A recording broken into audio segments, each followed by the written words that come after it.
Christmas کی تقریبات میں شرعی حکم کیا ہے؟ شرکت کا شرعی حکم، توجہ رکھیں۔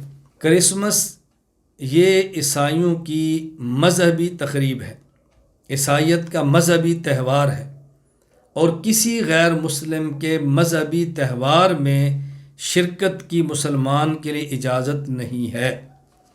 قرآن کریم نے عباد الرحمن اللہ کے بندوں کی جو صفتیں بیان کی ہیں، ان میں ایک صفت سورۃ الفرقان آیت نمبر 72 والذین لا یشہدون الزور، کہ وہ لوگ زور پر نہیں جاتے۔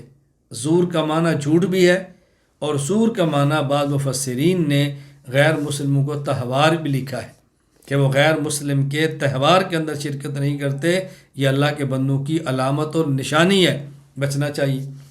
سنن ابی داؤد حدیث نمبر 4033، حضرت عبداللہ بن عمر رضی اللہ تعالیٰ عنہما فرماتے ہیں، رسول اللہ صلی اللہ علیہ وسلم فرمایا، من تشبہ بقوم فہو منہم، جو شخص کسی قوم کی مشابہت اختیار کرے گا انہی میں شمار ہوگا۔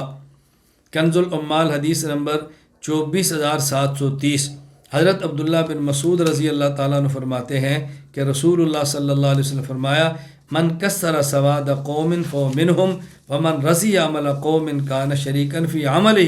اللہ اکبر۔ جو شخص کسی قوم کے بڑھانے کا سبب بنے وہ انہی میں شمار ہوگا، اور جو شخص کسی قوم کے عمل پر راضی ہو جائے وہ گویا عمل کے اندر شریک ہوگا۔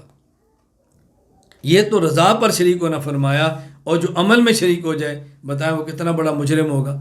ہمارے لیے کسی کے مذہبی تہوار پر قلب سے راضی ہونے کی گنجائش نہیں ہے، تو شرکت کی گنجائش کیسی ہوگی؟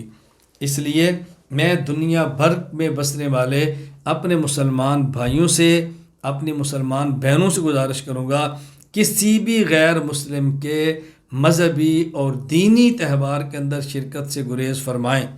نہ ان کو اس موقع پر مٹھائیاں کھلائیں، نہ اس موقع پر ان سے مٹھائیاں کھائیں۔ مدارات رکھیں، خوش اسلوبی سے پیش آئیں، اچھے اخلاق کا مظاہرہ کریں، اس سے بچنے کی کوشش کریں۔ اللہ تعالیٰ مجھے اور آپ سب کو صحیح معنوں میں دین کی خدمت کرنے کی توفیق عطا فرمائے۔